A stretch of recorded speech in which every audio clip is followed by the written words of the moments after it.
10 days before Christmas, I came home early and heard my daughter planning to destroy me.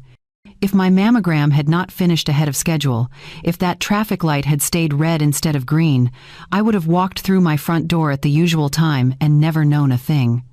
But fate or luck or maybe just good timing put me in my driveway in Mesa at 3:10 in the afternoon, a full 2 hours before Jenna and her husband expected me home. I am Margaret, 72 years old, a widow, a mother, a woman who thought she understood what betrayal looked like.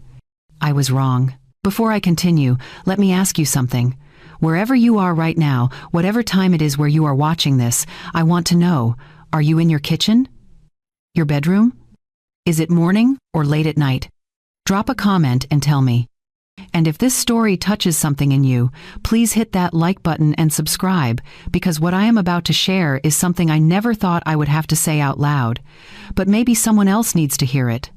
Now, let me tell you what happened that December afternoon. I eased my car into the garage and sat for a moment, feeling the familiar ache in my hips.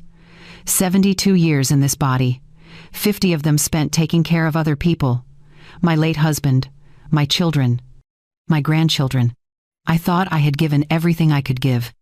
Turns out, there was still more they wanted to take. I came in through the door that opens to the laundry room. It is always quieter than the front entrance, and that day, quiet saved my life. I slipped off my shoes on the mat, the one I bought so Jenna would not complain about dust being tracked through the house, and I heard voices drifting down from upstairs. From my bedroom, Jenna's voice carried first, bright and pleased, like she had just won something. On Christmas Day, in front of everyone, it is perfect. Once Mom gets emotional and confused, no judge will argue with guardianship. Dr. Lang already signed the form. Guardianship. My hand found the doorframe. My heart started pounding so hard I could feel it in my ears, in my throat, behind my eyes. Brad's voice came next, lower but just as clear. So we do the little intervention at dinner, read the letter from the doctor, get the pastor to pray over her, make her look unstable. You cry a bit. People will back you up. After that, the hearing is easy. There was a pause. I could hear them moving around above me, their footsteps crossing my ceiling. Then Jenna again, lighter than I had ever heard her sound. And once the court says she is incompetent, the house is ours. The bank accounts, everything. Honestly, it is about time. She has been rattling around here alone since Dad died. We will put her somewhere safe and finally live like adults, not roommates. The house is ours. I had bought this house with my husband 40 years ago. We raised our children here. I nursed him through his last illness in that bedroom upstairs, the one where my daughter now stood planning my humiliation. For the last 2 years, I had let Jenna and Brad move back in temporarily after Brad lost his job. No rent, no utilities. I even refinanced once to pay off their credit card debt. And now, apparently, that generosity meant I was just a burden they needed to manage. I stood there in my laundry room, coat half off, one shoe still on, listening to my own child plan to publicly shame me on Christmas Day, in front of my church friends, my neighbors, the people I had known for decades. They were going to declare me insane and throw me out of my own home. They moved across the ceiling above me. The floor groaned slightly, my bedroom floor, my rug. They were standing on it right now, probably looking through my things, counting what would soon be theirs. I backed away as quietly as I could. 1 step, 2, my hand found the doorknob to the garage. I turned it slowly, slipped through, and pulled the door closed behind me just before my knees gave out. I sat in my car with my hands on the steering wheel, staring at the concrete wall in front of me. For 30 minutes, maybe longer, I could not think clearly. My mind kept circling back to images I did not want to see. Jenna's first day of school, me sewing her prom dress at 2 in the morning, signing the check for her nursing program, handing over my credit card when they were behind on bills. Every single memory felt twisted now, poisoned by what I had just heard. Eventually, something inside me shifted. Not the crumbling kind of shift where everything falls apart. The opposite, a click, like a lock sliding into place. They thought they were trapping me. They thought I was helpless. Fine. Let them think that. They had no idea what I was capable of when I stopped pretending everything was okay. They had no idea what a woman with an accounting background and 40 years of managing household budgets could do when she finally decided to stop being polite. That evening, I walked into my own kitchen like I had not just heard my daughter plan my execution. Jenna stood at the counter chopping carrots. Brad sat at the table scrolling through his phone. "Mom, how was your appointment?" Jenna asked, sweet as honey. "You were gone for hours." "Fine," I said, keeping my voice steady. "Doctor said I am boringly healthy. Is not that something?" Brad glanced up, his eyes moving across my face like he was looking for cracks. "You look tired, Margaret." I smiled at him. "I am just thinking about Christmas dinner. It is going to be quite a night." He laughed a little, like he did not know what I meant. Maybe he did not know that I knew. That was my advantage. That night, I did not sleep. I sat at my small desk with a yellow legal pad and did what I had done my entire adult life as a bookkeeper. I made lists. Assets, debts, timeline, options. The numbers were brutal, but numbers do not lie. I had let them live in my house for 23 months. Market rent in our neighborhood was about $1,800 a month. That came to over $41,000 in free housing. Add to that $6,000 toward Brad's car, $3,500 in credit card payments, $1,200 for their oldest child's private school expenses. The grand total came to just under $52,000. And now they were going to stand in my dining room on Christmas Day, in front of my pastor and my friends, and read a fake letter calling me confused and unsafe. I opened the small fireproof safe in my closet and took out my deed. My name, only my name. Mortgage paid off 10 years ago. I ran my fingers over the paper, feeling the raised seal. They wanted the house? Then the house would have to disappear. I sat back in my chair and looked at the calendar on my wall. December 15th, 10 days until Christmas. 10 days until they planned to humiliate me in front of everyone I knew. I picked up my pen and circled December 23rd, 2 days before their big performance. I whispered into the quiet of my bedroom, my voice steady and cold. They think I am helpless. They have no idea. The next morning, I woke up at 5:30, like I had every day since my husband died. The house was silent. Jenna and Brad would not stir for another 3 hours at least. I made coffee and sat at my kitchen table with that yellow legal pad in front of me. The numbers I had written the night before stared back at me. $52,000. But money was only part of what I had lost. Let me tell you about the 2 years before that December morning. Let me tell you what temporary really meant. When Jenna called me in January 2 years earlier, her voice had been tight with tears. Brad had been laid off. They were 3 months behind on rent. Their landlord was filing eviction papers. She had 2 kids to think about. Could they just stay with me for a little while, just until Brad found something new? What mother says no to that? I was 69 then, freshly widowed. My husband had been gone 8 months. The house felt too big, too quiet. Having my daughter and her family there seemed like it might help both of us. So I said yes. They arrived on a Saturday with a moving truck and promises. "Just a few months, Mom. We will be out of your hair by summer." Summer came and went. Brad went to interviews, or so he said. Mostly he sat on my couch watching television, complaining about how nobody appreciated his skills anymore. Jenna worked part-time as a nurse, but her paychecks seemed to vanish into online shopping and trips to Target. I did not mind at first. I cooked dinner every night. I watched the grandkids after school. I paid the electric bill when it came, and the water bill, and the gas bill, because asking them to contribute felt awkward. They were struggling. I had a pension and some savings. What kind of mother keeps score? By the end of the first year, I started to notice things. Jenna stopped asking if she could borrow money. She just told me what she needed. "Mom, the kids need new shoes. Can you cover it?" Or, "Mom, Brad's car needs new tires. Can you put it on your credit card?" Every time I hesitated, she would look at me with this expression, half wounded, half annoyed.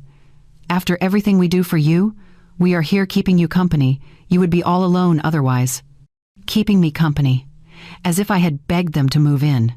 As if I was the one who needed saving. I started keeping track after that. Not because I am petty, but because I am a bookkeeper.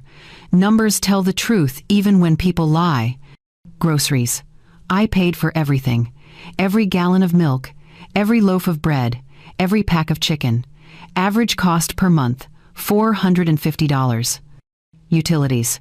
Electric, water, gas, internet. Another $300 a month. Rent equivalent, $1,800. Incidentals. Clothes for the kids. Co-pays at the dentist. Birthday gifts I bought for their friends' parties because Jenna never had cash. Another $200 a month, give or take. Month after month after month. And every time I thought about saying something, Jenna would do something small and kind.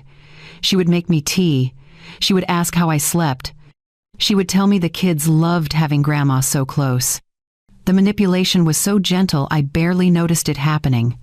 Then, there was my dignity. Brad started making little comments about my memory. "Margaret, you told us that story yesterday." Or, "You already asked me that question this morning." Maybe I had, maybe I had not, but he said it enough times that I started doubting myself. I would lie awake at night trying to remember if I really had repeated myself or if he was just planting seeds. Jenna joined in, softer but just as persistent. "Mom, you left the oven on again last week. I am just worried about you being here alone." I had left the oven on once, after I put a casserole in and got distracted by a phone call. It happens, but she brought it up at least a dozen times, always with this concerned look on her face. I see it now for what it was. They were building a story, laying groundwork, getting me used to the idea that I was failing, forgetting, becoming a problem that needed to be managed. And it almost worked. I sat at that table with my coffee going cold and my legal pad filling up with lines of text, not just money now. I wrote down every time Brad had corrected me in front of the grandkids. Every time Jenna had sighed like I was being difficult when I asked them to pick up after themselves. Every time they made plans for my house without asking me. The time Brad invited his brother to stay for a week without mentioning it to me first. The time Jenna rearranged my kitchen because she said my system did not make sense. The time they told me I could not go to my book club on Thursday nights anymore because they needed me to babysit. I had been living like a guest in my own home, tiptoeing around their schedules, asking permission to use my own living room, apologizing when I wanted to watch something other than Brad's sports games on the television my pension paid for. 2 years of my life poured out like water into sand, and for what? So they could stand in my bedroom 10 days ago and plan to take everything I had left. I flipped to a new page on the legal pad and wrote in capital letters at the top, "Christmas Day."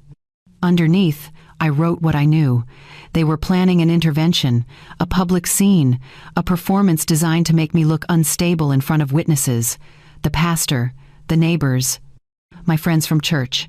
All of them gathered around my dining table, watching Jenna cry over her poor, confused mother, while Brad read a letter from a doctor I had never seen. And after that, a courthouse, a guardianship hearing, legal papers that would strip away my right to make my own decisions, to spend my own money, to live in my own home. This was not about concern. This was not about love. This was an ambush designed to erase me.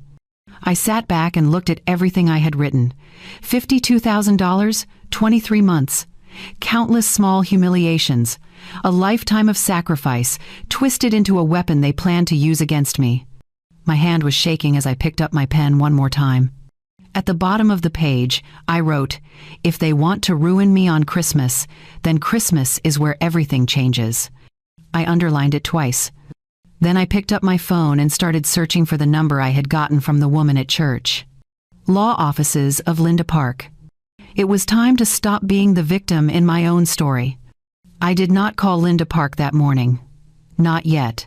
First, I needed to know exactly what I had, what I owned, what they could take, what I could protect. While Jenna was at work and Brad was out doing whatever it was he did all day, I went through my filing cabinet with the focus I used to bring to quarterly reports back when I worked at the accounting firm. Every document, every receipt, every piece of paper that proved this was my life, not theirs. The deed came first. I pulled it from the fireproof safe and laid it on my desk. The paper was thick, official, with a raised seal in the corner. My name, just my name, Margaret Ann Cole.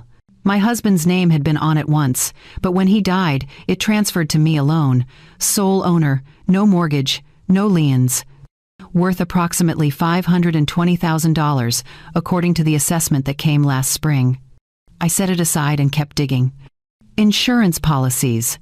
My car, paid off 6 years ago, titled in my name, life insurance, naming my children as beneficiaries.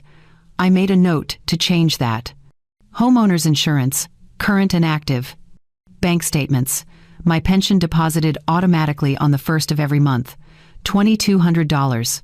Social Security, another $1,800. Savings account with $38,000. Money I had been carefully setting aside for years in case I ever needed help or care. They wanted this. All of this. I pulled out a folder labeled Jenna and Brad that I had started keeping 18 months ago. Inside were copies of every check I had written them. Every credit card statement showing purchases I had made on their behalf. Movie tickets for the kids, groceries, gas. The $6,000 loan for Brad's car repair that he swore he would pay back within 6 months. That was 14 months ago. I had not seen a single payment. I added it all up again, just to be sure. $51,840. That was the exact amount. I sat back and stared at the number.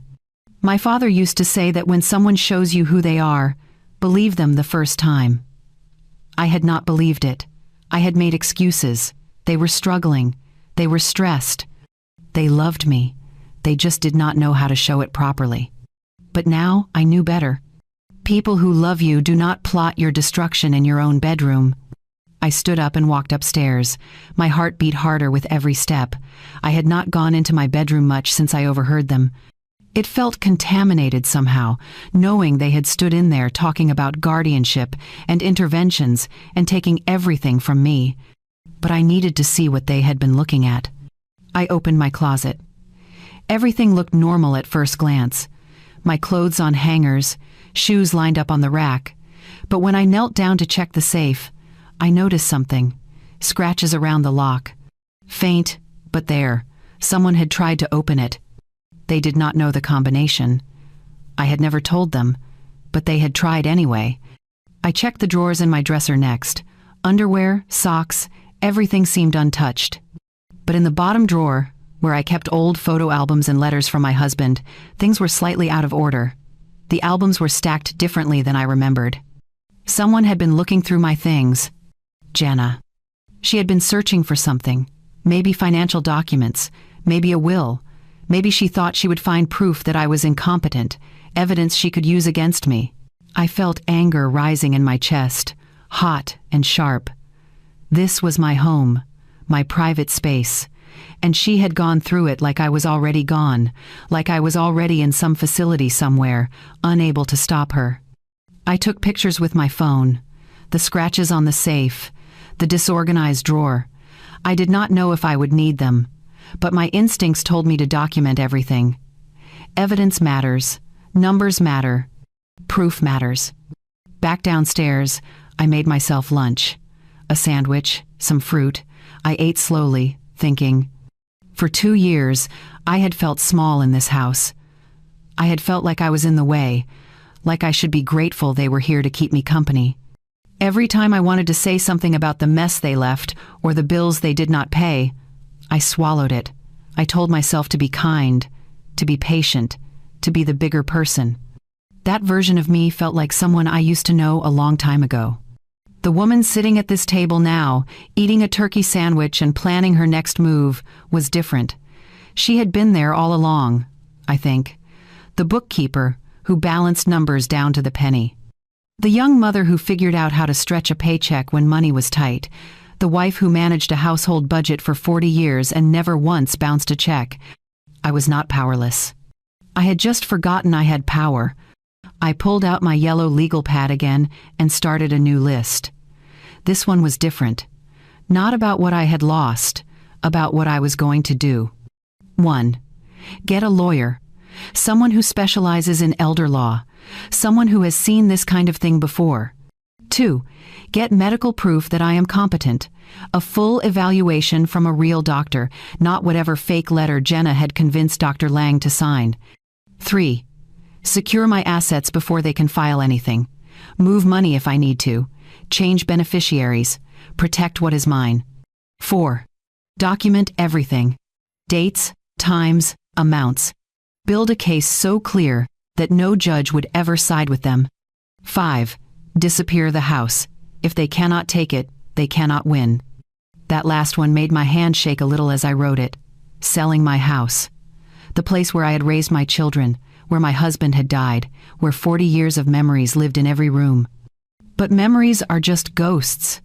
They cannot keep you warm. They cannot protect you from people who see you as nothing more than an obstacle. I looked at the calendar hanging on my kitchen wall. December 15th. 10 days until Christmas. 10 days until they planned to humiliate me. I picked up a red pen and circled December 23rd, 2 days before their performance.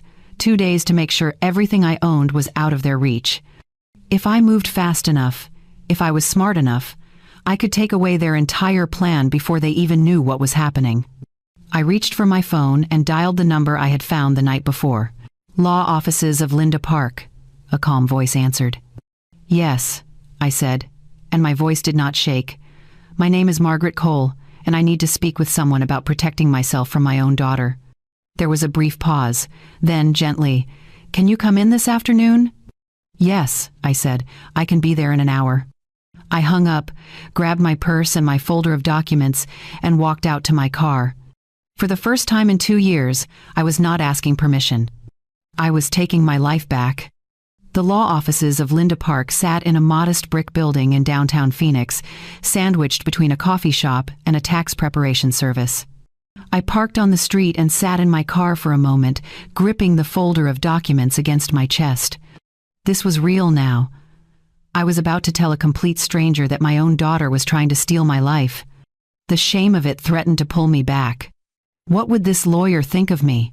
What kind of mother raises a child who would do something like this? But then I remembered Jenna's voice drifting down from my bedroom. Once the court says she is incompetent, the house is ours. I got out of the car. The lobby was small and clean. Soft gray walls, a few chairs, a desk where a young woman with kind eyes greeted me. "Mrs. Cole? Miss Park is ready for you. Right this way." She led me down a short hallway to an office with a window overlooking the street. Behind a desk sat a woman in her early 50s, black hair pulled back, sharp dark eyes that seemed to take in everything about me in 3 seconds. She stood and offered her hand. "Mrs. Cole, I'm Linda Park. Please, sit down." Her handshake was firm. Professional. I sat in the chair across from her desk and placed my folder in my lap. "Thank you for seeing me so quickly," I said. "Of course." She settled back into her chair and folded her hands on the desk. "On the phone, you mentioned you need protection from your daughter. Can you tell me what's happening?" I took a breath and told her everything. I told her about coming home early 10 days ago, about standing in my laundry room listening to Jenna and Brad plan my humiliation, about the fake doctor's letter, the Christmas dinner performance, the guardianship petition they were preparing. I told her about the 2 years of living in my house rent-free, the $51,000 I had tracked, the way they had slowly made me doubt my own memory and competence. Linda did not interrupt. She took notes on a yellow legal pad, her pen moving steadily across the paper. When I finished, she set the pen down and looked at me. "Mrs. Cole," she said slowly, "what your daughter is planning is called elder financial abuse. It's more common than most people realize, and it follows a very predictable pattern." "A pattern?" I asked. She nodded. "First, they isolate the victim, make you dependent on them, or make it seem like you are.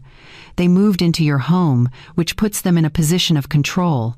You start feeling like a guest in your own house." I felt my throat tighten. That was exactly how it felt. "Then," Linda continued, "they start undermining your confidence. Small comments about your memory, expressing concern about your safety, making you doubt yourself. All of it creates a narrative that you're declining, that you need help." "Brad kept telling me," I repeated myself. I said quietly, Jenna kept bringing up the one time I left the oven on. Exactly. They're building a case. And the finale, the Christmas dinner intervention, that's the public display. They need witnesses who will later testify that you seemed confused, emotional, unstable, the pastor praying over you, your friends seeing you break down. It all supports their claim that you need a guardian. My hands were shaking. Can they really do that? Can they take away my rights just by making a scene? Linda leaned forward. Not easily, but it's possible if they move fast enough and find the right judge. Guardianship is supposed to protect vulnerable adults, but the system can be manipulated. If they file an emergency petition claiming you're in immediate danger and they have a doctor's letter, even a fake one, a judge might grant temporary guardianship while the case is being evaluated. Once that happens, you lose access to your accounts. You lose the ability to make decisions. And fighting it from inside the system is 10 times harder than preventing it from happening in the first place. I felt cold all over. So what do I do? We move faster than they do, Linda said simply. Right now, you have something they don't know you have. Time and legal capacity. No court has declared you incompetent. That means you can still make decisions about your property, your finances, your medical care. We use that window to protect everything before they can file anything. She pulled out her own notepad and started writing. First, we get you a full cognitive evaluation from a neurologist I work with, Dr. Begley. He's thorough and he's credible. If you pass, and I believe you will, that report becomes your shield. Any judge who sees it will know their claims are baseless. When can I see him? I asked. I'll call him as soon as we're done here. He usually has openings within a few days for urgent cases. This qualifies. I nodded, feeling something loosen in my chest. Someone believed me. Someone was helping. Second, Linda said, we need to talk about your assets. You said the house is in your name only? Yes, paid off, no mortgage. Good, that makes things cleaner. Mrs. Cole, I'm going to ask you something difficult. Have you considered selling it? The question landed like a stone in water. Selling my house. The house where I raised my children, where my husband died, where 40 years of my life lived in the walls and floors and windows. But Jenna's voice echoed in my mind again. The house is ours. If I sell it, I said slowly, they can't take it. Exactly. An empty bank account is much harder to steal than real property. Cash can be moved, protected, invested. And if you sell before they file any petition, there's nothing they can do about it. You have every legal right to sell your own home. How fast can something like that happen? Linda considered. In Arizona, with the right buyer and a motivated seller? 2 weeks if we push, maybe less. The market here is strong. A house with no mortgage, priced fairly for a quick sale, would move fast. 2 weeks. That would put closing at the end of the month, right around Christmas. They're planning their intervention for Christmas Day, I said. December 25th. Linda's eyes sharpened. Then we close before that. Give me a few days to connect you with a realtor I trust, someone discreet who understands the situation. We price it to sell immediately. All cash buyer if possible, and we do it quietly. They don't know until it's done. What about my things? My belongings? We'll find you a new place first, something secure. Ideally a senior community with good management and clear lease terms. You move what you want to keep, and we handle the rest. The goal is to be completely settled in your new home before they realize what's happening. I sat back in my chair, my mind racing. This was bigger than I had imagined. Not just protecting myself, rebuilding my entire life in less than 2 weeks. Can I really do this? I asked, and my voice sounded smaller than I wanted. Linda looked at me steadily. Mrs. Cole, let me ask you something. In the last 2 years, have you forgotten to pay a bill? No. Bounced a check? Never. Gotten lost driving somewhere familiar? No. Struggled to manage your medication or your appointments? I don't take any medications except a vitamin, and I've never missed a doctor's appointment in my life. Linda nodded. That's what I thought. You're not the person they're describing. You're sharp, organized, and completely capable of making your own decisions. What you're experiencing isn't decline. It's abuse, and you have every right to protect yourself from it." She closed her notebook and met my eyes. "Mrs. Cole, you're not losing control. You're taking it back." Something shifted in me when she said that. A weight I had been carrying for 2 years, the weight of trying to be accommodating and grateful and easy to live with, lifted just slightly. I was not the problem. They were. "Okay," I said. "Let's do it. All of it. The evaluation, the house, everything." Linda smiled, a small, approving smile. "Good. I'll make some calls this afternoon. Plan to come back tomorrow with any additional financial documents you have. Bank statements, retirement accounts, anything with your name on it. We'll create a comprehensive protection plan." I stood, gathering my folder. My legs felt steadier than when I walked in. "Miss Park," I said. "Thank you." "Thank me when it's over," she replied. "Right now we have work to do." I walked out of that office into the December sunshine, feeling something I had not felt in a very long time. Hope. And right behind it, something sharper and stronger. Determination. Dr. Begley's office was in a medical building near Scottsdale, 20 minutes from my house. Linda had gotten me an appointment for the following morning, which told me she had called in a favor. Neurologists usually book weeks in advance. I arrived 15 minutes early and sat in the waiting room with my hands folded in my lap, watching other patients come and go. An older man with a walker. A woman about my age holding her daughter's arm. I wondered what had brought them here. Memory loss? Confusion? Were they here voluntarily, or had someone forced their hand? "Margaret Cole?" A nurse called my name. I followed her back to an exam room where she took my vital signs and asked me basic questions. Date of birth, current medications, any history of head injuries or strokes. "None," I said. "I'm here because I need documentation that I'm mentally competent." She did not react, just made a note on her chart. I supposed she had heard stranger requests.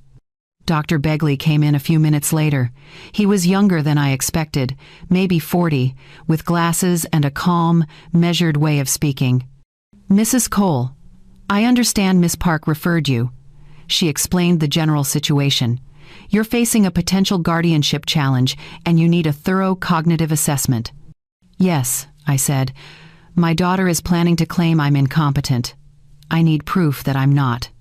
He nodded, pulling up a stool. "Then let's establish a baseline.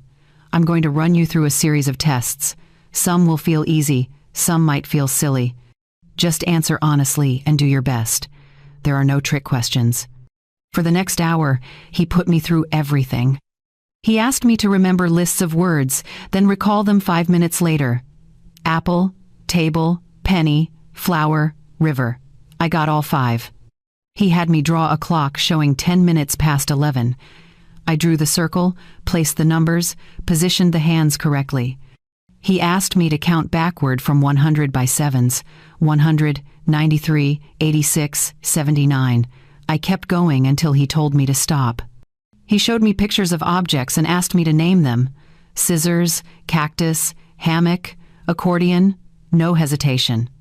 He tested my ability to follow complex instructions. "Take this paper in your right hand, fold it in half, and place it on the floor." I did exactly that. He asked me questions about current events. Who is the president? What year is it? What season are we in? Every answer came easily. My mind felt sharp, focused. If anything, I was more alert than usual because I knew what was riding on this. After the formal tests, Dr. Begley sat back and studied me. "Mrs. Cole, I'm also going to ask you some personal questions. They might feel intrusive, but they help me understand your overall function. Do you manage your own finances?" "Yes. I've been doing it for over 50 years. I balanced my household budget, paid bills, managed investments with my late husband. I still do all of that now." "Do you prepare your own meals?" "Every day." "Drive?" "Yes. I have a clean driving record." "Any trouble with daily tasks? Dressing, bathing, remembering appointments?" "None whatsoever." He made notes, then looked up at me. "Can you tell me why your daughter believes you're incompetent?" I took a breath. "Because she wants my house and my money. and claiming I'm incompetent is the easiest legal path to take them from me." His expression did not change, but I saw something flicker in his eyes. Understanding, maybe, or sadness. "Have you experienced any memory problems, confusion, difficulty with familiar tasks?" I left the oven on once after I got distracted by a phone call. It happened one time. My daughter has mentioned it at least 20 times since then. She also claims I repeat myself, but I don't believe I do. I think she's creating a narrative. "And do you feel you're capable of making your own decisions about your health, your finances, and your living situation?" "Absolutely," I said, and there was no hesitation in my voice. "I know exactly what I'm doing and why I'm doing it." Dr. Begley set down his clipboard. "Mrs. Cole, based on everything I've seen today, you're performing at or above normal cognitive function for your age. Your memory is excellent. Your reasoning is clear. Your judgment is sound. I see no evidence of dementia, confusion, or impairment of any kind. I'll have a full written report ready by tomorrow afternoon, but I can tell you right now that anyone claiming you're incompetent would have a very hard time supporting that claim in court." Relief washed over me, so strong I felt tears prick at my eyes. "Thank you." "You're welcome. And Mrs. Cole? I see cases like yours more often than I'd like. Adult children who confuse concern with control. You're doing the right thing by protecting yourself." I left his office with a lightness in my chest I had not felt in months. The official report would come soon, a document with letterhead and signatures and medical authority, proof that I was exactly who I knew I was. Capable, clear-minded, in control. That afternoon, I stopped at a store and bought a new notebook. Not a legal pad this time, a proper hardcover journal with a black cover. At home, I sat at my kitchen table and wrote on the first page in careful letters, my life, my rules. Underneath, I started a new kind of list. Things I will do: sell the house, move to a safe place, secure my accounts, change my will, protect what's mine. Things I will not do: apologize, explain, justify, give them another chance. I flipped to the next page and began documenting every room in my house, what I wanted to keep, what I could donate, what I would leave behind. I had lived here for 40 years, but most of the furniture was just furniture. Things could be replaced, safety could not. Over the next 2 days, I worked quietly. While Jenna was at her shift and Brad was out, I went through closets and drawers. I packed a box of photo albums, my wedding china, my husband's watch, a quilt my mother had made, the things that mattered. Everything else was negotiable. Linda called on the third day. "I have a realtor. Her name is Susan Wilkins. She specializes in fast sales and she's very discreet. Can you meet her tomorrow morning at 10? "Yes," I said. "And Dr. Begley sent over your evaluation. Margaret, it's perfect. Any judge who reads this will see immediately that you're fully competent." I closed my eyes and let myself feel it. One more piece falling into place. That night, I sat in my bedroom with the neurologist's report on my lap. Official letterhead, clear language, cognitive function within normal limits, no evidence of impairment. I thought about Jenna upstairs weeks ago, talking about how confused I was, how I needed guardianship, how a doctor had already signed off on it. I whispered into the quiet room, my voice steady and cold. They wanted to declare me incompetent. Let's test that theory. Susan Wilkins arrived at my house at exactly 10 o'clock the next morning. I had made sure Jenna was at work, and Brad had left an hour earlier, claiming he had a job interview. I did not believe him, but I was grateful for the empty house.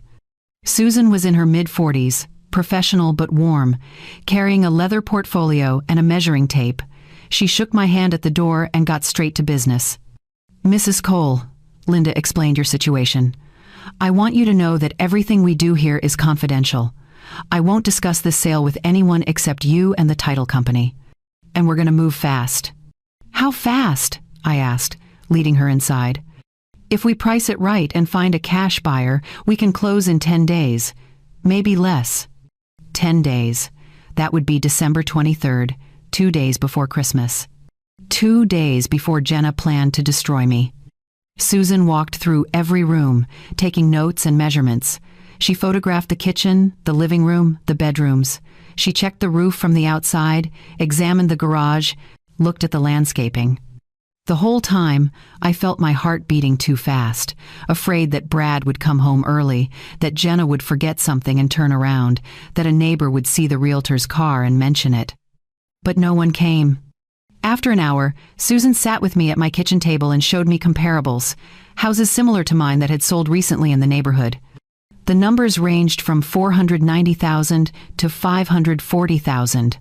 If we list at $495 and make it clear you're motivated, we'll have offers within 48 hours, she said. Cash buyers are looking for exactly this. Paid-off property, good condition, owner ready to move quickly. It's perfect for investors. $495. Less than the assessed value, but I did not care. This was not about getting every possible dollar. This was about survival. Do it, I said. Susan nodded and pulled out paperwork. Listing agreement, disclosure forms, authorization to show the property. I signed everything with a hand that trembled just slightly. When can you start showings? I asked. This afternoon if you're ready. I already have 3 buyers I'm working with who would jump on this. Can you be out of the house for a few hours? Yes. But my daughter and her husband live here too. They can't know. Susan's expression tightened. Understood. I'll schedule showings when they're not home. Do you know their schedules? I pulled out my phone and showed her the calendar where I had been tracking their routines for the past week. Jenna worked Tuesday, Thursday, and Saturday from noon to 8. Brad claimed to be job hunting most mornings, which meant he left around 9 and came back around 2. We'll work around them, Susan said. And Mrs. Cole? Start packing. Quietly. Just the essentials for now. When we get an offer, things will move very fast. That afternoon, while the house was empty, Susan brought the first potential buyer. I sat in a coffee shop 3 blocks away, drinking tea I could not taste, watching the clock. Every minute felt like 10. What if Jenna came home sick? What if Brad's interview ended early? What if a neighbor saw strangers walking through my house and called to ask what was happening? But my phone stayed silent. Susan texted me an hour later. Showing complete. Buyer very interested. Expect offer tonight. I drove home and found everything exactly as I had left it. No one had noticed a thing. That night, Jenna made dinner. Spaghetti, garlic bread, salad. We sat at the table like a normal family. Brad talked about his interview. Jenna complained about a difficult patient at work.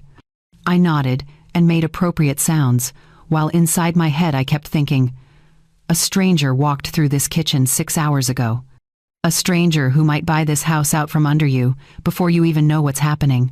My hands shook as I lifted my fork. I hid them under the table. The offer came at 9:30 that night.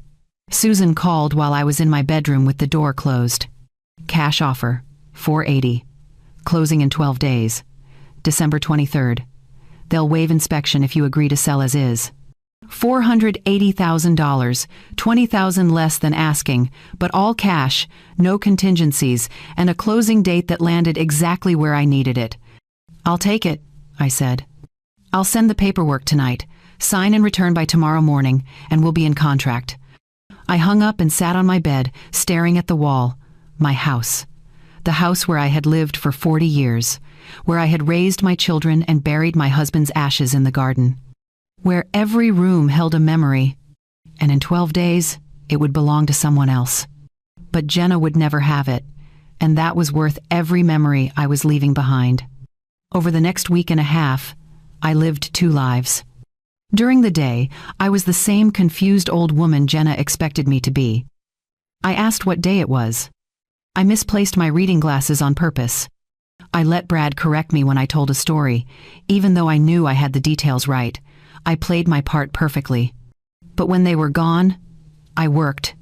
I packed boxes and hid them in the garage behind old lawn equipment, photo albums, important documents, my mother's jewelry, my husband's military medals, clothes I would need. Kitchen items I could not replace. Everything fit into 12 medium boxes that I labeled donations, so if anyone saw them, they would not ask questions. Linda found me an apartment in a senior living community 15 minutes away. 1 bedroom, 1 bathroom, small kitchen, washer and dryer in the unit. The lease started December 20th. I signed the paperwork in Linda's office and wrote a check for the first and last month's rent. My new home, a place Jenna did not know about, could not find, could not take. The title company called with questions. The buyers wanted to move the closing up a day, to December 22nd. Could I accommodate that? Yes, I said immediately. The earlier the better. The inspection waiver went through. The title search came back clean. The buyers wired their earnest money. Every piece fell into place like a machine I had built with my own hands. But my body knew the truth of what I was doing. I stopped sleeping more than 3 or 4 hours a night. I would lie in bed listening to Jenna and Brad moving around the house, hearing their voices through the walls, wondering if they suspected anything. My appetite disappeared. Food tasted like cardboard. I lost 5 pounds in 8 days. My hands trembled constantly now. Not just when I was nervous, all the time. I would be pouring coffee and watch the liquid shake in the cup. I would be signing documents and see my signature waver on the line. Fear lived in my chest like a stone. Fear that they would find out. Fear that something would go wrong. Fear that I was making a terrible mistake. But underneath the fear was something harder. Something that kept me moving forward even when I wanted to stop. Rage. Pure, clean rage at what they had tried to do to me. On December 22nd, I told Jenna I had a doctor's appointment. She barely looked up from her phone. "Okay, Mom, don't forget your insurance card." I drove to the title company in downtown Phoenix. Linda met me there. The closing took 45 minutes. I signed page after page after page. Deed transfer, settlement statement, tax forms. Affidavits. The title officer, a woman with kind eyes and gray hair, slid the final document across the table. "Mrs. Cole, once you sign this, the property transfers to the new owner. Are you ready?" I picked up the pen. My hand was shaking so badly I had to grip it with both hands to keep it steady. I thought about Jenna's voice. "Once the court says she's incompetent, the house is ours." I signed my name. The title officer smiled. "Congratulations, you've just sold your home." I walked out of that office with a cashier's check for $476,000 in my purse. After fees and closing costs, that was what remained. The house was no longer mine. And it would never, ever be Jenna's. I moved into my new apartment on the afternoon of December 22nd, 3 hours after I signed away my house. The senior living community was called Saguaro Gardens. Low buildings arranged around a central courtyard with palm trees and walking paths. My unit was on the ground floor, number 114, with a small covered patio overlooking a flower bed. The movers I had hired arrived at 1 o'clock while Jenna was at work, and Brad was wherever Brad went during the day. They loaded the 12 boxes from my garage, along with the furniture I had arranged to take. My bedroom set, my favorite reading chair, the small kitchen table I had eaten breakfast at for 30 years. Everything fit. Barely, but it fit. By 5 o'clock, I was sitting in my new living room, surrounded by boxes, exhausted but safe. This was mine, a place where no one could plot against me in the room above. A place where I did not have to perform, or pretend, or walk on eggshells. I made myself tea and unpacked the essentials: sheets for the bed, towels for the bathroom, dishes for the kitchen. By the time darkness fell outside my window, the apartment looked almost like a home. But I was not finished yet. There was one more thing I needed to do. I sat at my new kitchen table and opened the folder Linda had given me that morning at the closing. Inside were copies of every important document: the house sale, the neurologist's evaluation, the revocation of power of attorney, bank statements showing the money I had spent on Jenna and Brad over 2 years. I also had the recording, the one I had made on my phone 10 days ago, standing in my laundry room while my daughter planned my destruction. I had given a copy to Linda, but I had kept the original file saved in 3 different places, evidence that could not be erased or explained away. I pulled out a large manila envelope and began selecting what to include. First, the settlement statement from the house sale, every page, the buyers' names, the sale price, the closing date of December 22nd, Proof that the house was gone and there was nothing they could do about it. Second, Dr. Begley's full neurological evaluation. 6 pages of test results and professional opinion, all concluding the same thing. I was completely competent. No dementia, no confusion, no impairment. Any claim otherwise was a lie. Third, the formal revocation of medical power of attorney. The document I had signed with Linda, canceling the authority I had foolishly given Jenna years ago. She could no longer make medical decisions for me. She could no longer speak for me. That door was closed forever. Fourth, a timeline I had written myself. 2 pages detailing every financial contribution I had made, every dollar, every sacrifice. The total at the bottom, circled in red ink, $51,840. And finally, a letter. I had not planned to write one, but as I sat there looking at all the evidence, I realized I needed to say something. Not for Jenna, for myself. I pulled out a piece of clean paper and began to write. Jenna, you plan to humiliate me in front of my friends and neighbors on Christmas Day. You plan to have me declared incompetent and take everything I worked for.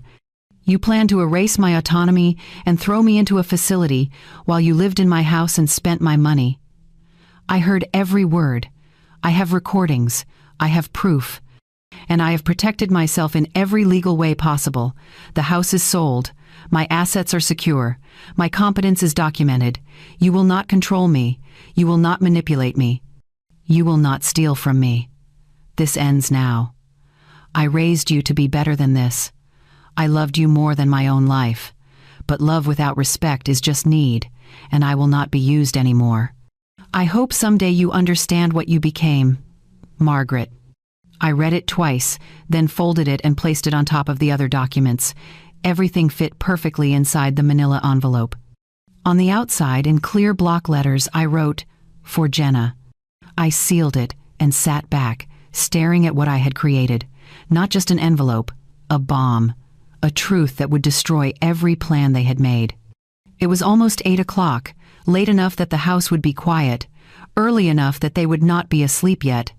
I drove back to my old neighborhood, my heart pounding harder with every mile. The street looked the same as always, Christmas lights on some houses, cars in driveways, everything normal. But nothing was normal anymore. I parked 2 houses down and turned off my headlights.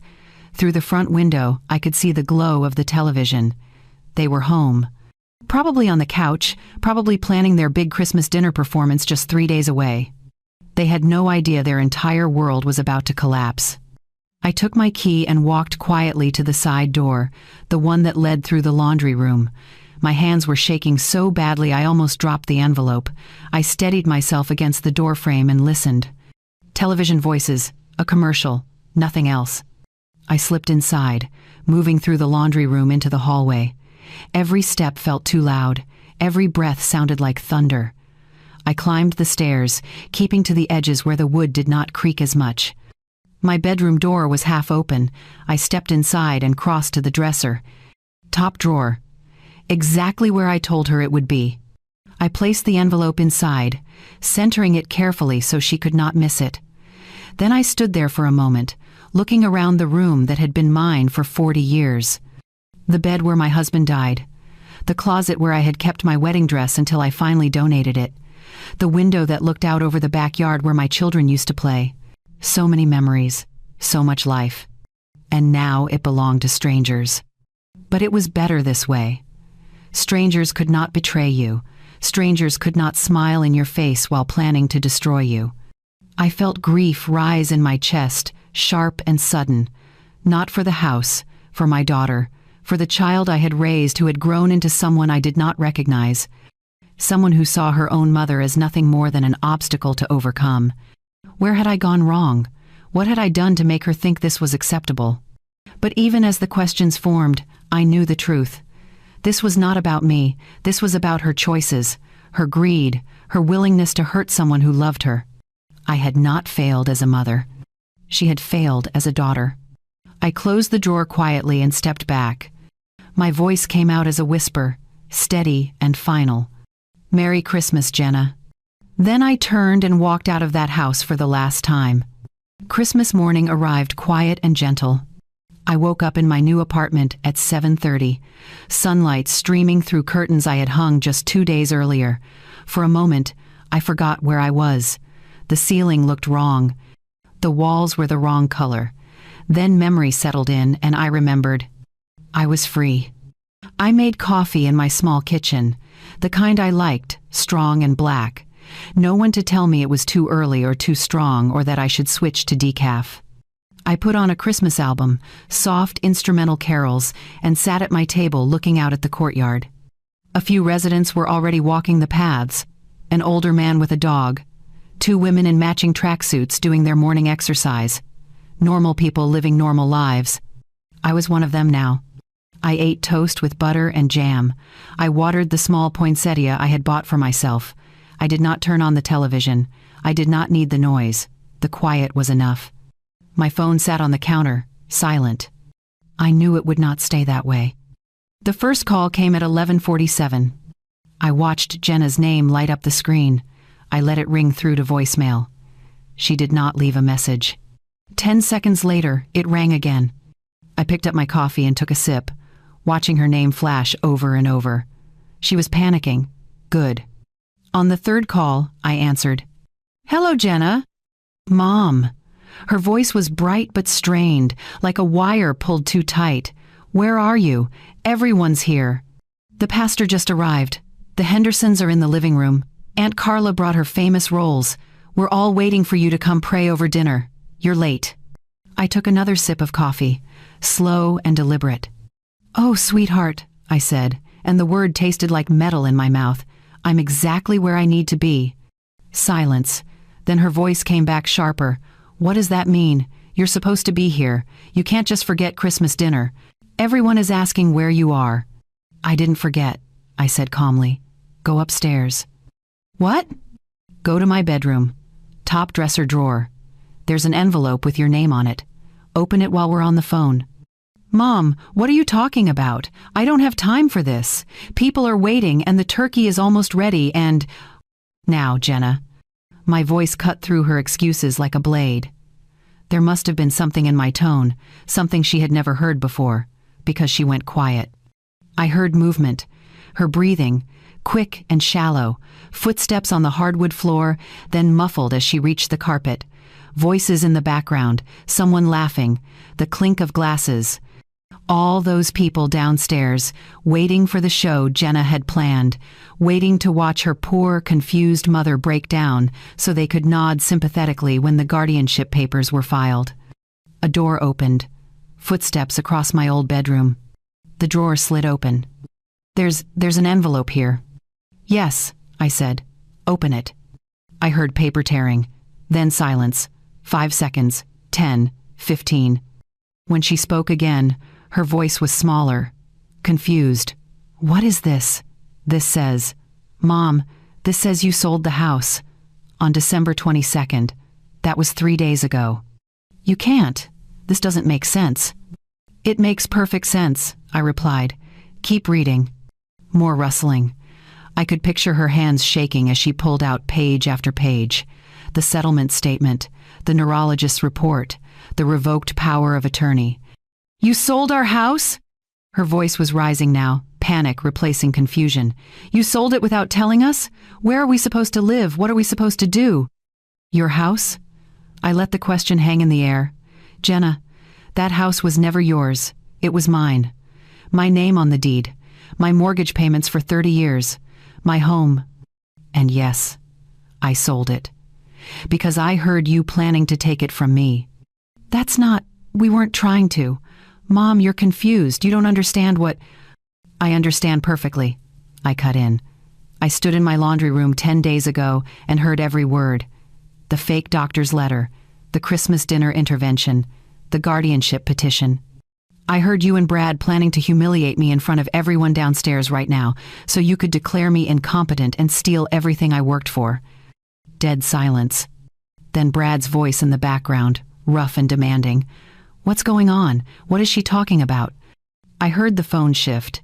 Jenna must have put me on speaker. "Mrs. Cole." Brad's voice came through now, trying to sound reasonable but with an edge underneath.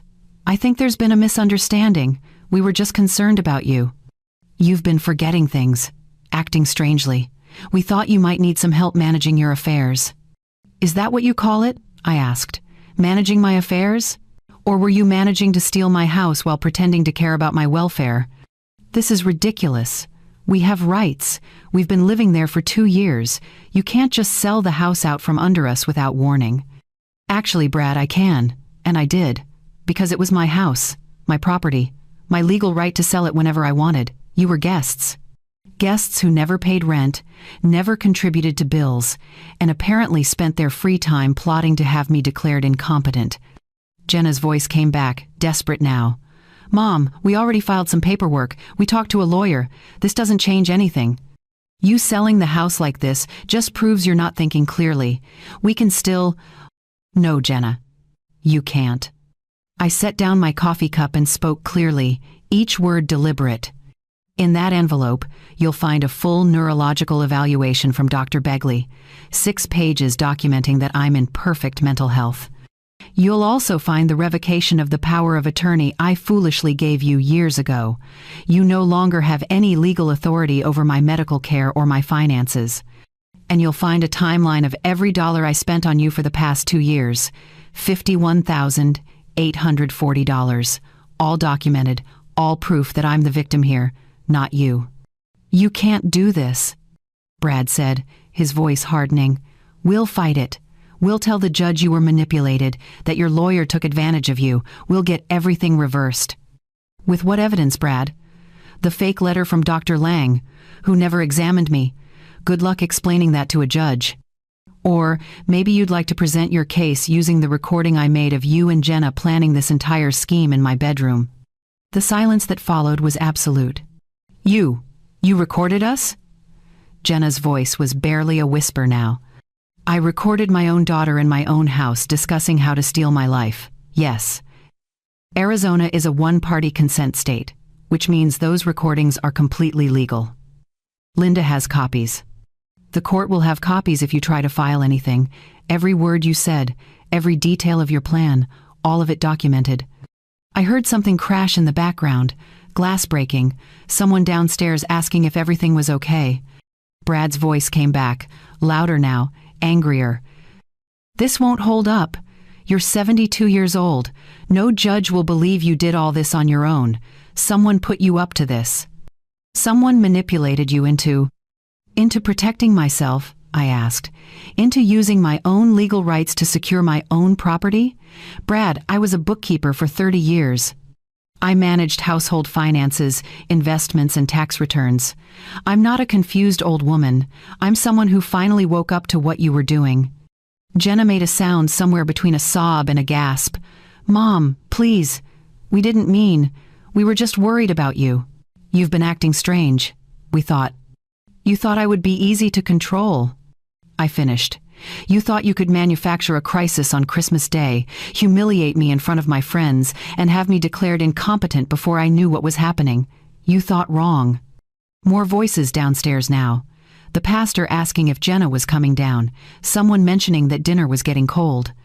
"You need to send your guests home," I said quietly. "Tell them I'm sick. Tell them whatever story makes you look good.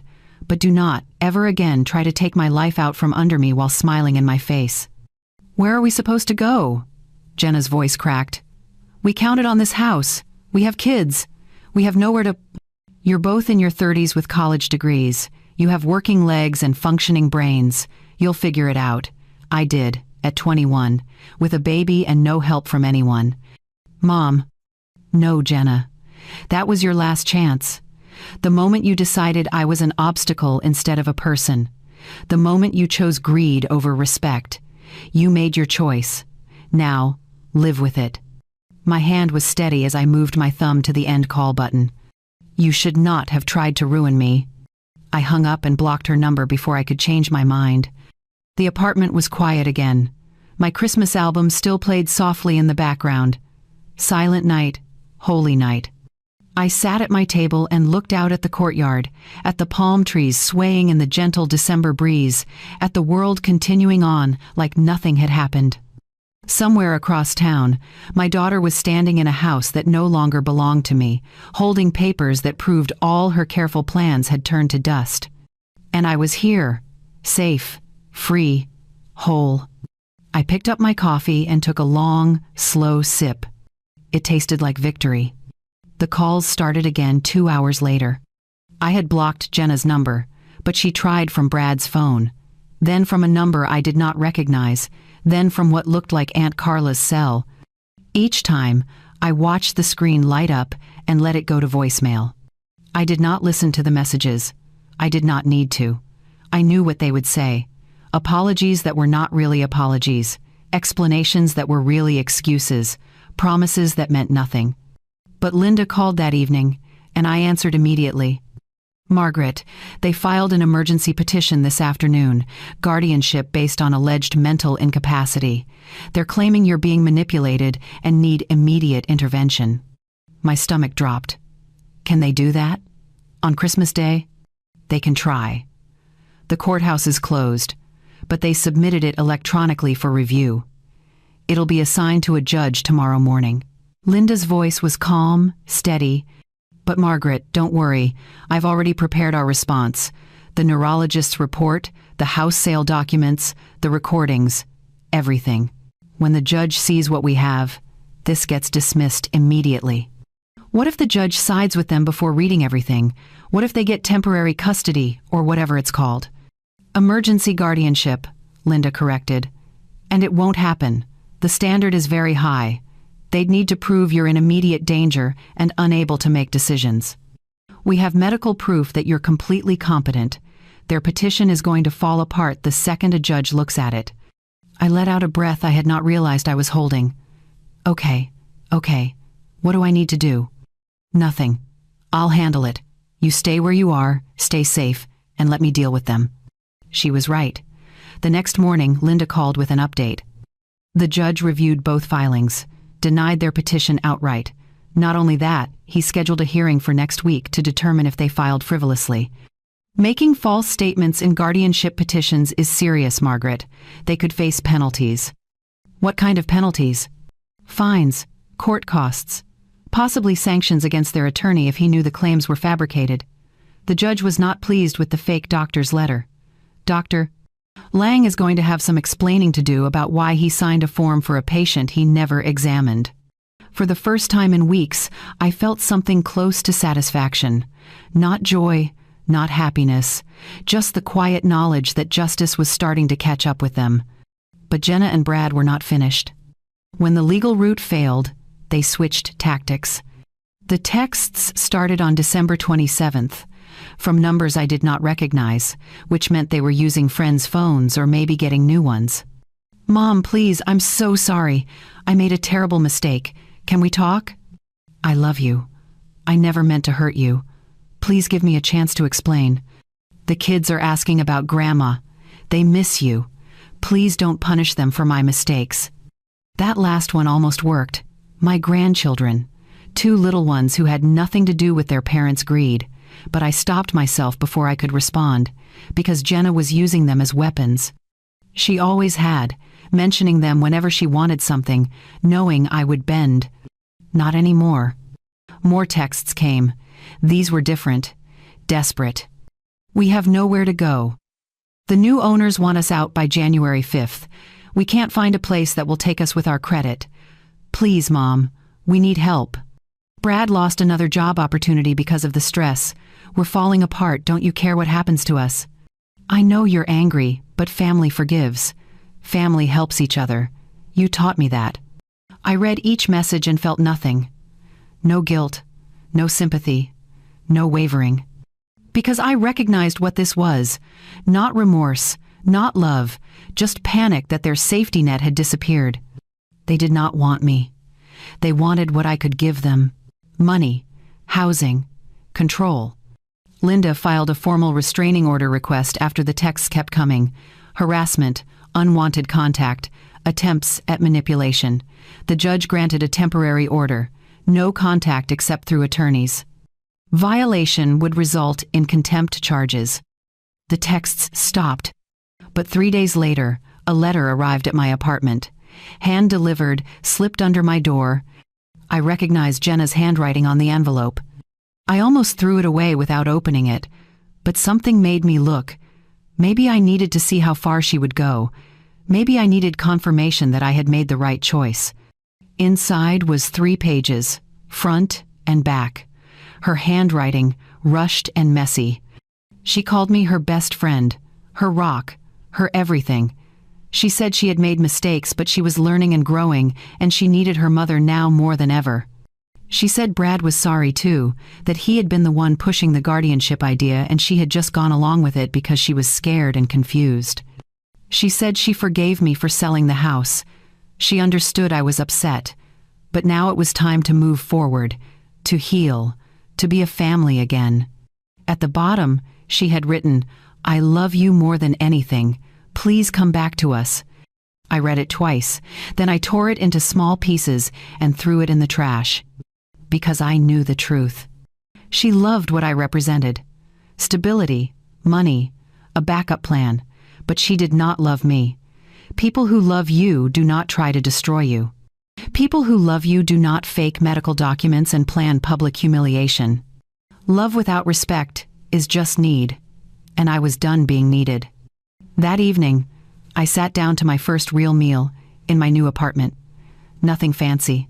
Chicken breast, roasted vegetables, a small salad.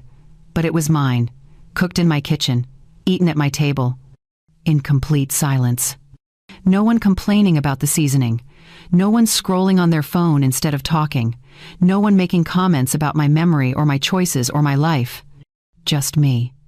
The quiet hum of the refrigerator, the distant sound of a television in a neighbor's unit. I took a bite and closed my eyes. This was what freedom tasted like. I had spent 2 years walking on eggshells, moderating my voice, making myself smaller so Jenna and Brad could feel bigger. I had apologized for things that were not my fault. I had second-guessed every decision, wondering if maybe they were right, maybe I was declining, maybe I did need their help.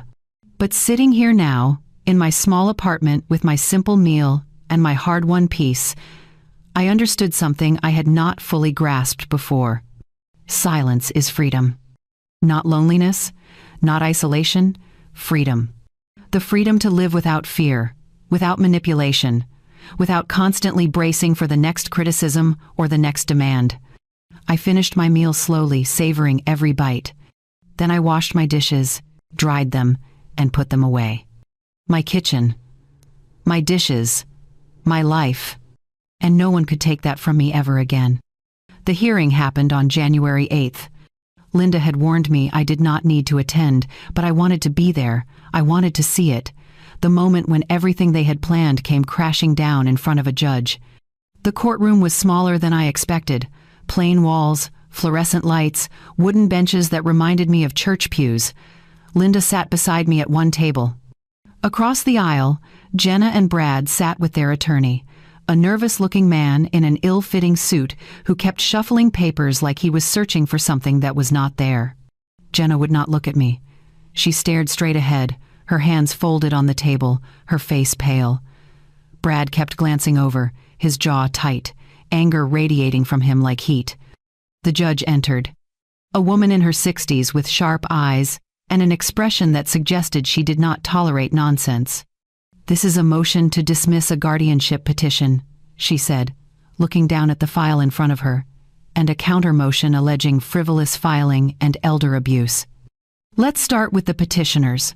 Counselor, your clients filed an emergency guardianship petition claiming Mrs. Margaret Cole is mentally incapacitated and in immediate danger. What evidence do you have to support this claim?" Jenna's lawyer stood. "Your Honor, my clients were acting out of genuine concern for Mrs. Cole's welfare. She has exhibited signs of memory loss, confusion, and erratic behavior. They felt she needed protection." "Do you have medical documentation of this alleged incapacity?" the judge asked. The lawyer hesitated. "We submitted a letter from Dr. Lang stating that Mrs. Cole shows signs of cognitive decline." "I've read that letter," the judge said, her tone cooling. "Doctor, Lang has since submitted an affidavit to this court stating that he signed a form based on your client's representations, but he has never actually examined Mrs. Cole. Is that correct? The lawyer's face went red. Your Honor, there may have been some miscommunication about... Miscommunication? The judge cut him off.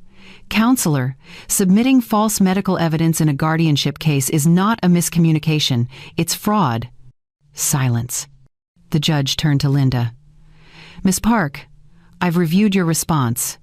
You've submitted a comprehensive neurological evaluation from Dr. Begley showing Mrs. Cole is fully competent. You've also provided evidence that your client sold her own property legally and is managing her affairs independently.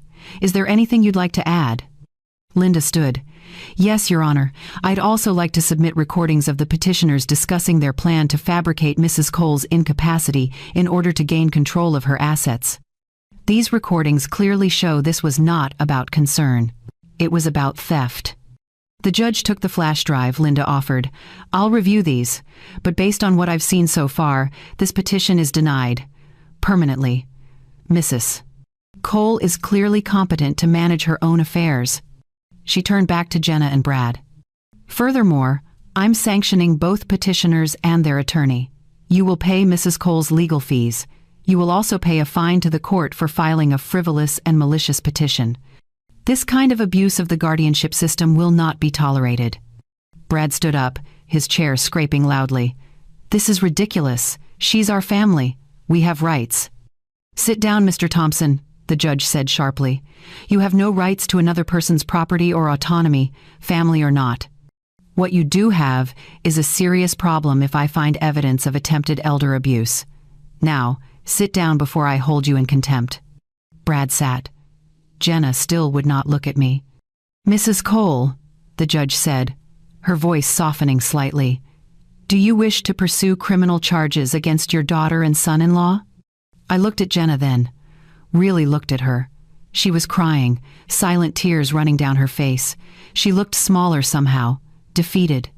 Part of me wanted to say yes, wanted to watch her face consequences for what she had tried to do. But another part, the part that remembered rocking her to sleep as a baby, just felt tired. No, Your Honor, I said. I just want them to leave me alone. The judge nodded. The restraining order remains in place.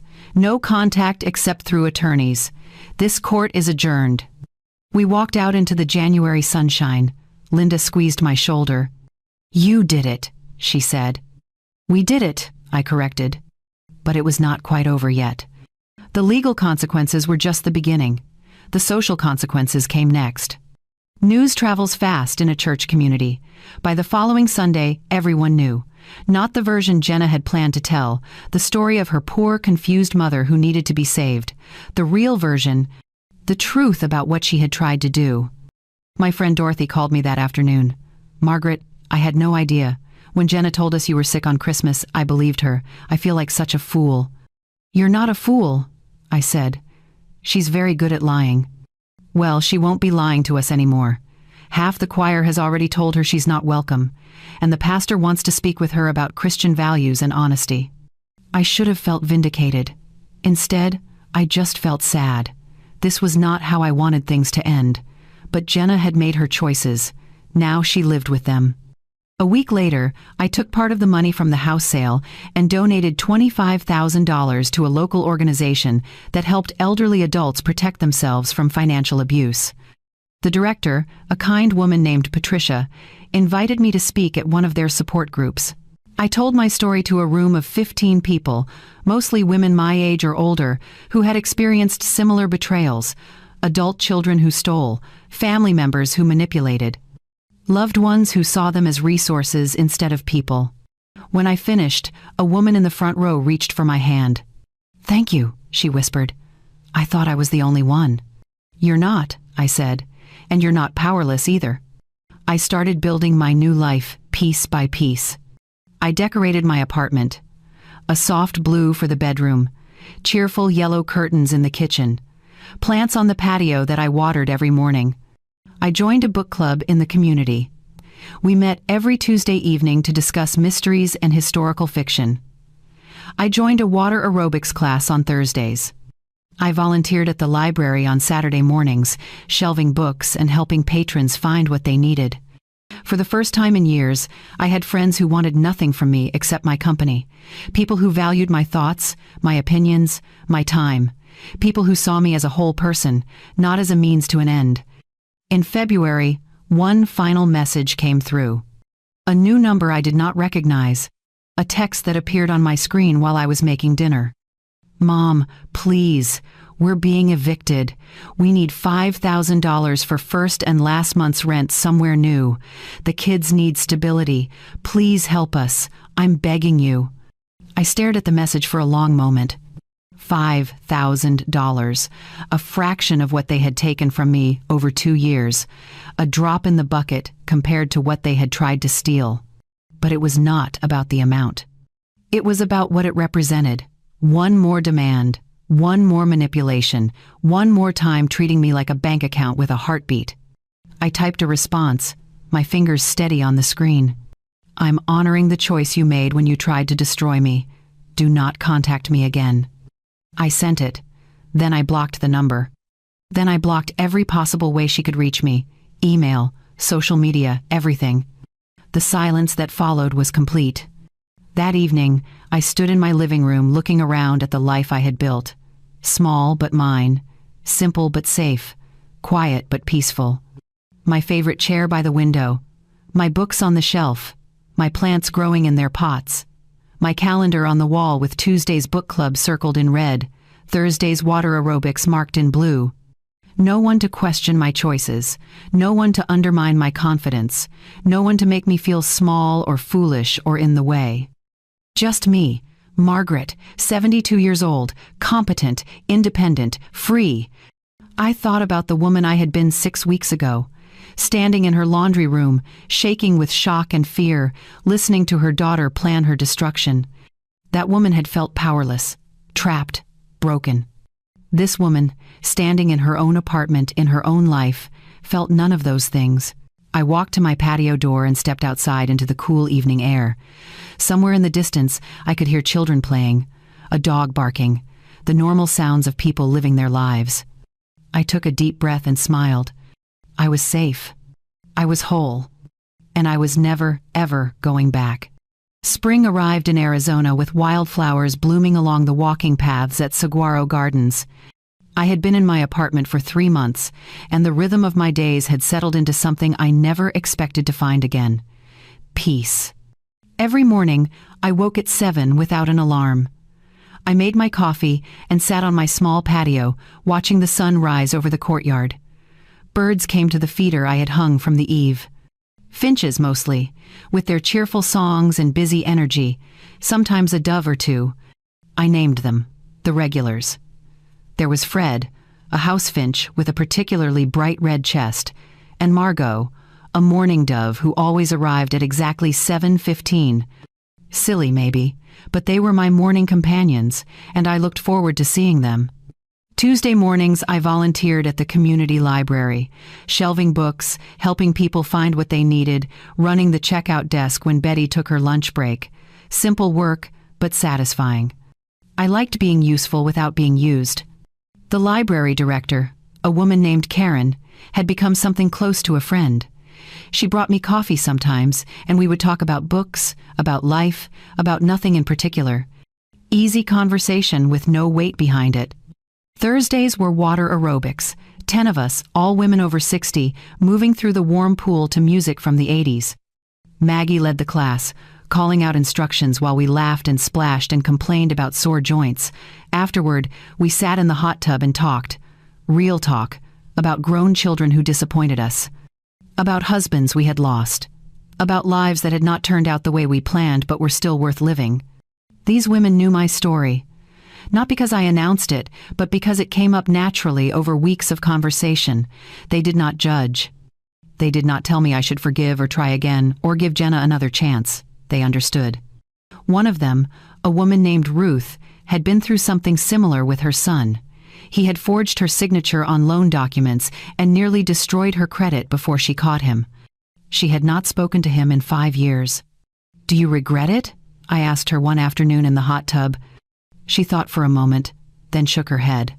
I regret that he became the kind of person who would do that to me, but I don't regret protecting myself. There's a difference. I understood that difference now. Tuesday evenings were book club. We met in the community room, 8 of us, rotating who brought snacks. We read everything: mysteries, romance, literary fiction, memoirs. We argued about characters and plot twists, and whether the ending was satisfying. We laughed. We debated. We became friends.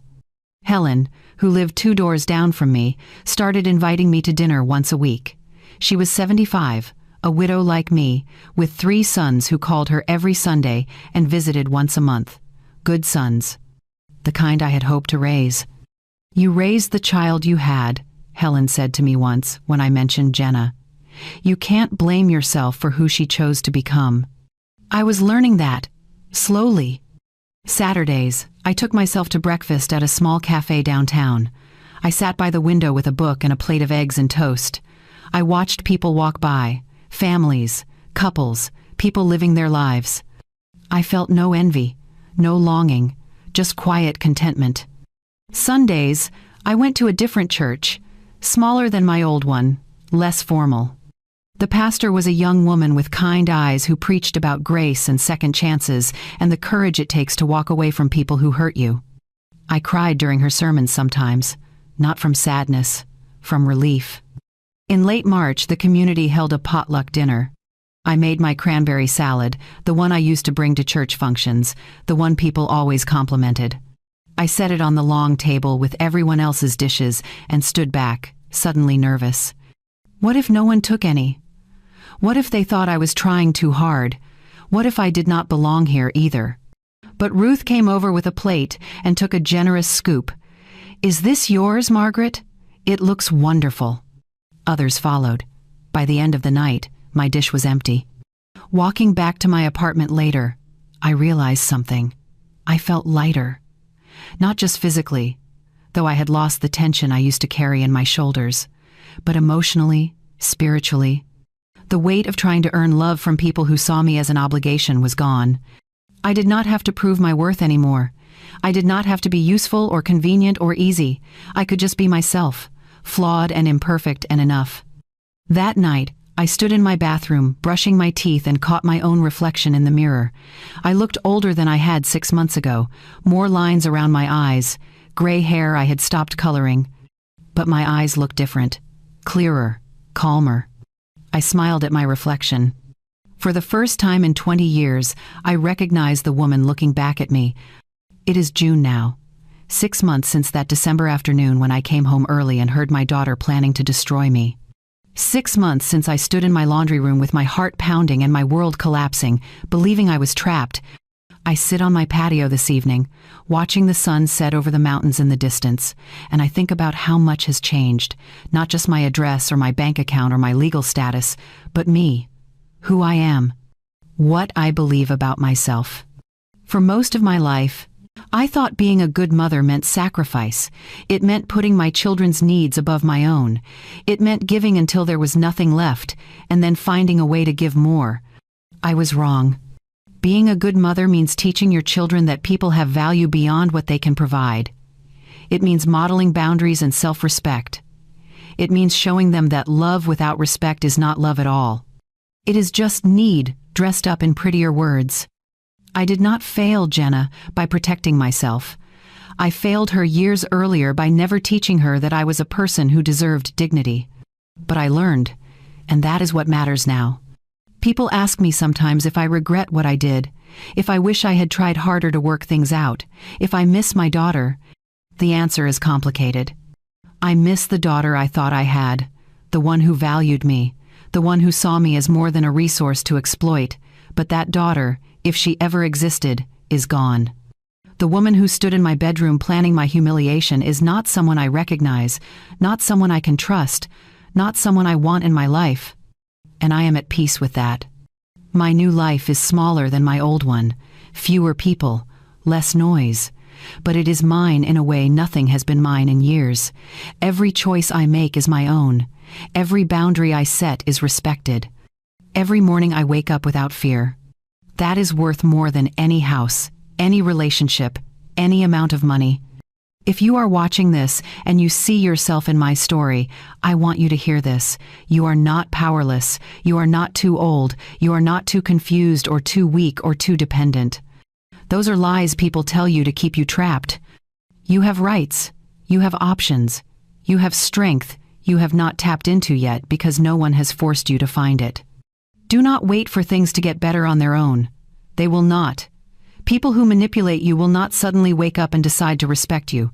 You have to demand that respect. You have to enforce your boundaries. You have to protect yourself, even when it hurts, even when it feels impossible. And to everyone watching, I want to ask you something. What would you have done in my place? If you heard your own child planning to humiliate you, to steal from you, to erase your autonomy, how would you respond? Would you fight back? Would you forgive? Would you find a third option I never considered? Leave a comment. Tell me your thoughts. Share this story if it touched something in you. And please, like and subscribe, because these conversations matter. Your voice matters. My name is Margaret. I am 72 years old. 10 days before Christmas, I overheard my daughter's plan to destroy me. But Christmas did not destroy me. It freed me.